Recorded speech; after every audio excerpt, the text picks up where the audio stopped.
Okay, hi everyone. We are in Central Park, New York right now. I had an idea for a video and I was like, oh, I should talk about this because I have a lot of thoughts about it, but I realized it didn't really fit within the format of a video essay as much, and so I thought, why not record like a little footnote or something to the work that I usually do. And so, because it's Dream Sounds, you know that we had to go to the place where they filmed part of the How Does She Know musical sequence in Enchanted, so we did that, and now we're just walking, and I want to tell you a story. So, I don't know how many of you have seen the original Cheetah Girls movie, but there's a character in it when the Cheetah Girls are getting scouted for a record label. It's because of their teacher, there's like a connection there, and the teacher is played by Sandra Caldwell, and in the last few years, she's kind of found a renewed public persona as an out trans woman. And since then, we've learned that she was transitioning as a teenager, and after she began transitioning, she kind of entered a life of stealth. And so in trans terms, stealth usually just means that you're living your life and you're not noticeable or not out in that capacity to other people. So she was just living her life and people assumed that she was a cis woman. And that's what I want to talk about today. So if you're not already aware, like stealth, oh, John's here by the way.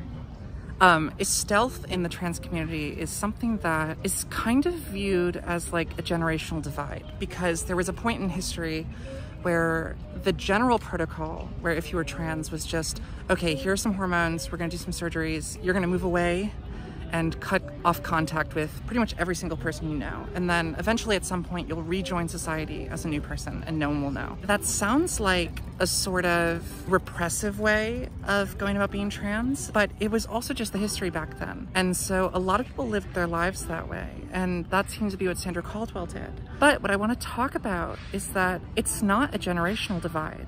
I know many people around my age and also younger who are fully stealth. They feel that being trans is important for who they are, but it's not the thing that they want people to know them for. Or they just don't even see it as an important part of their identity or who they are. They just view it as a part of their past. And I find that really interesting because it's so different than the trans experience I have, where it's like, I'm so open and honest about how I feel on the internet that it's like, I can't escape myself even if I wanted to. And so I spoke with this friend who is stealth, and she kind of expressed wonder about if she made the right decision by just not telling people that she's trans. She even told me there was about 10 years where she forgot that she was trans. It just was not a thing that came up in her life. And so she just didn't tell anyone. And also that she wondered if that was the right thing to do in this current political climate where being trans is such a hot button issue and we need people who are vocal and stuff.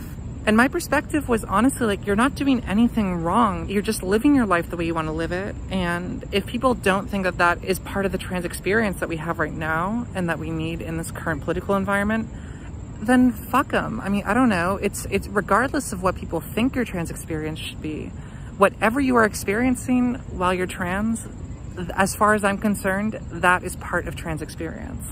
And so when I think about things like that, I wonder why we're not acknowledging those perspectives. That conversation got me to think a lot, because on my channel, I so often talk about the importance of words. I often talk about how important it was for me to discover like who I was and how I felt through the vocabulary that I had at the time. And that's kind of the generalized view that I feel like people in US culture view today with queerness. There is this sort of idea that like, we used to live in a world where there wasn't as much vocab to describe our experiences, but now we do. And so you have a large plethora of words to choose from to understand yourself. And that's great. I mean, it's something that I obviously embrace. In effect, I kind of think that the way that I present information sometimes doesn't provide all of the different perspectives on how to be queer or how to be just exist in a way. And so it leads to people like my friend who might feel left out. And so the conversation that I had with my friend kind of got me thinking about the sort of politics of being out, because I think that currently there is a lot of social pressure to be out and to exist as a trans person openly.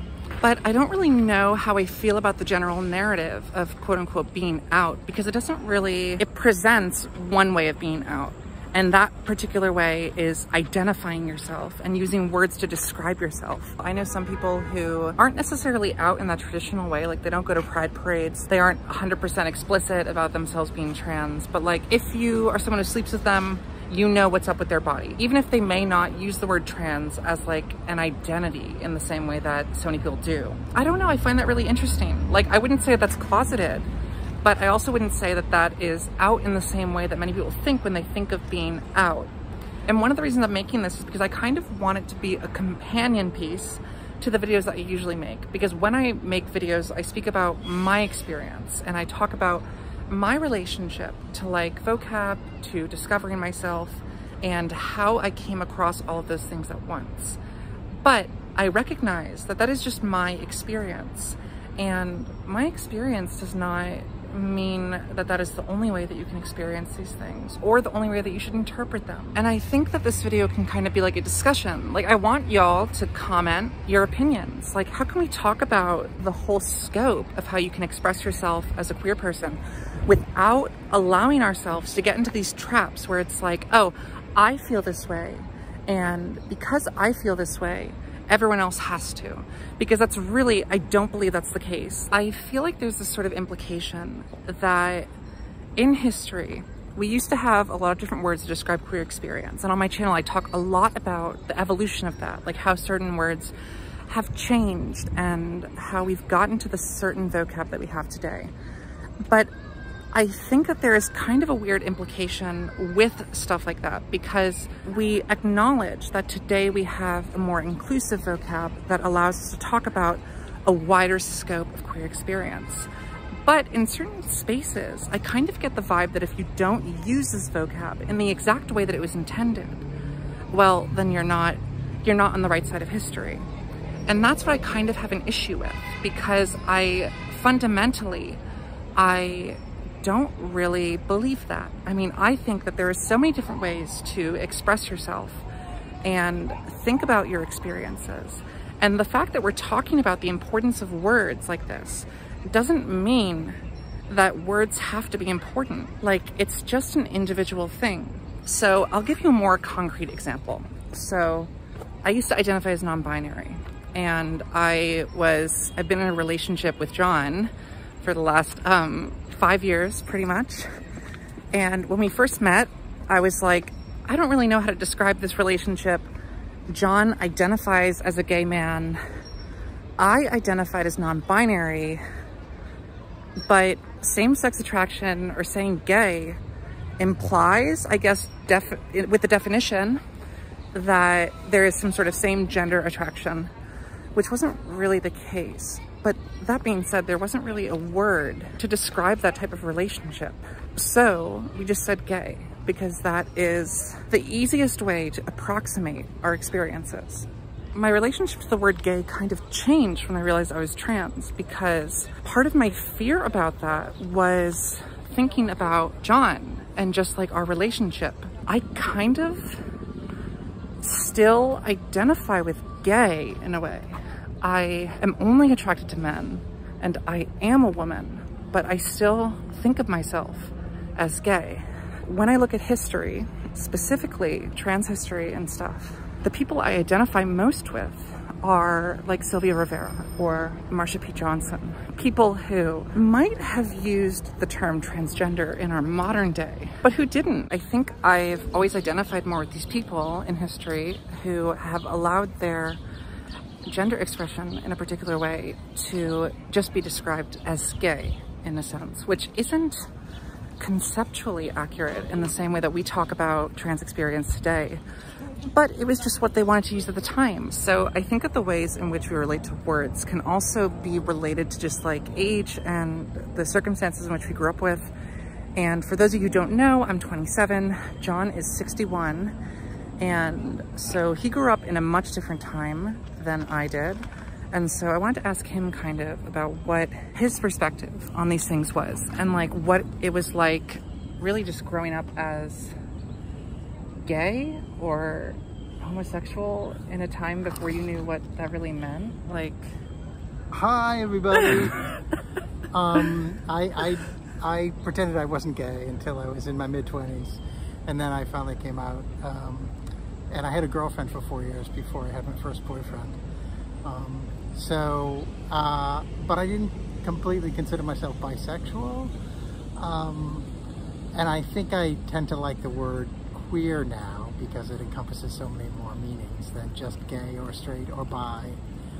So that's kind of where I am right now. I think one of the reasons why I was so afraid to bring this up, like these specific nuances with language and like being stealth and identifying as trans in a different way than the majority prescribed way, is that I was afraid that straying too far from the narrative would come off as like transphobic in a way, or people would say like, oh, this is just internalized transphobia.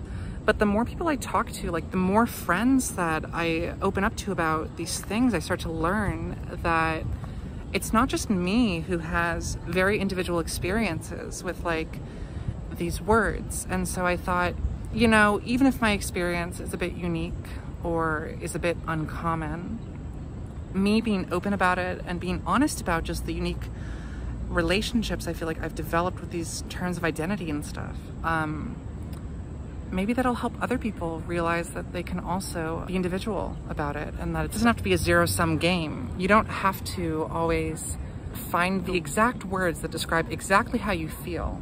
I think it's one of the wonderful things specifically about English. Like, for those of you who don't know, I live in Germany, and German is not as flexible of a language for dealing with like neopronouns or non-binary identities, at least in as mainstream of a sense as it is in English. I mean, I think it's such a wonderful thing that there are so many different ways that you can describe your experiences.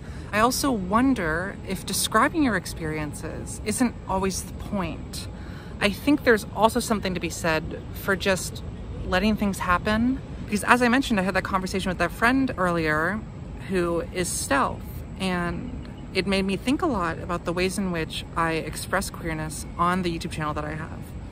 And specifically about how that might isolate or present queerness as a one-way solution, or that it might present it as not as having as many diverse experiences as it has. And there's not necessarily one way in which you can be queer. Live your life, not the label.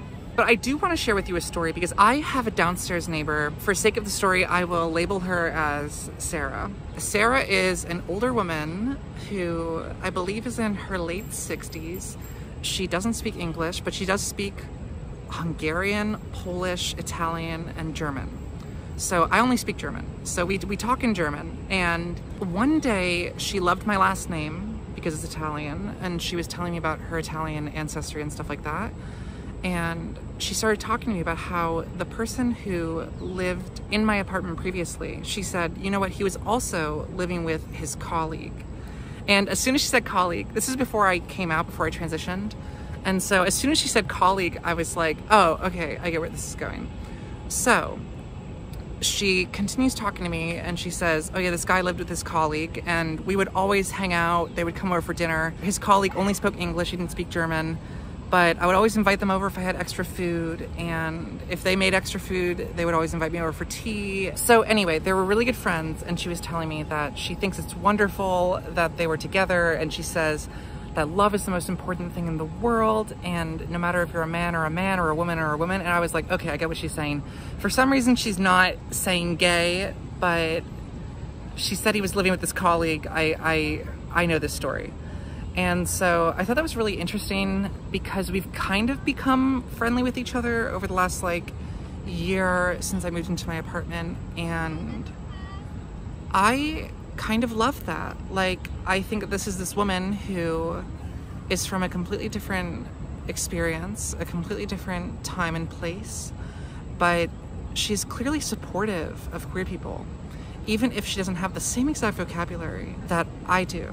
And I think growing up on Tumblr, I think I would have, my impulse in another life, I might have like educated her. I might have acted more aggressively to this woman, but I didn't. I mean, I just didn't think that it was the type of response I wanted to give for something that I think is very kind.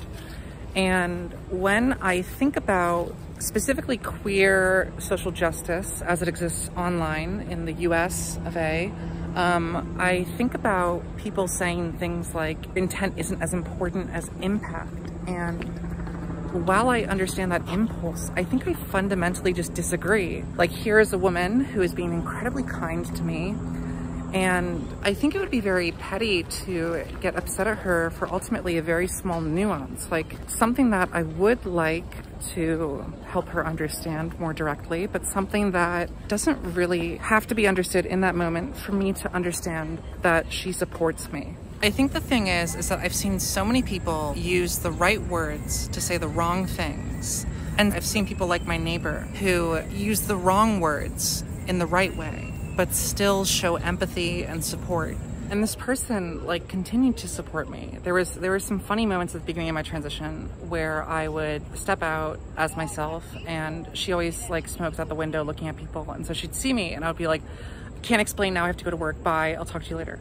And moments like that were funny, but when I eventually caught her, like just walked by her and we ended up talking, I don't even think I said I was trans. I think I just said, in German, transition is like transformation. So I was like, oh, I'm doing my transformation. I'm doing my gender transformation. And she was like, wow, it's incredible. Can you get that dress for me? And I was like, what? And she wanted me to order the same dress that I had in her size. And so just like moments like that where it's like, I don't know, it's just such a different experience than when I go to the States. And so I wanted to just like make this video and just talk to y'all about not just one type of trans experience. Like I spoke about with Sandra Caldwell and the Cheetah Girls, like there are so many different ways to exist, and they don't necessarily have to be bad, or they don't necessarily have to exist in this historical trajectory where like the past, we didn't have as good vocab and now we have better vocab, so that implies the past is shit and people weren't speaking as inclusively as they do now, because that's just not true. Like, it's just different. It's not good or bad. It's not worse. Unless people said it was bad, then maybe we can infer some sort of moral judgment. But I think the implication that there is this sort of upward progression always of how we talk about our experiences and how we interact with our queerness, it's just one way of describing these very unique things. Also, just like, did you enjoy this sort of format of a video? More of a rant, I guess, than usual, but maybe we can talk about it in the comments. Like, let me know what you think. And yeah, I mean, I usually make these video essays where I try and argue some sort of historical point or talk just about how I feel, but I wanted to kind of have a more nuanced video and just let you know, not a thesis statement, just more questions, I guess. Because I really think that one of the most beautiful things about queer experience and stuff is that it is incredibly unique for everyone. And I think it's wonderful that we have these things that can bring us together and help us feel connected to others and to help us parse our own emotions and understand them. But I think we shouldn't lose sight of the fact that we're all human and we're all trying to express ourselves in the ways that we feel. And sometimes that might not align with everyone else, and I think that's totally okay. But I think we should just talk about that. So what do you think? Feel free to comment. I'd be really curious as to what your experiences have been. And if you hate anything I said, if you agree with anything I said, just let me know. Thank you so much for watching. I really appreciate it. So, bye. And there's John. Bye.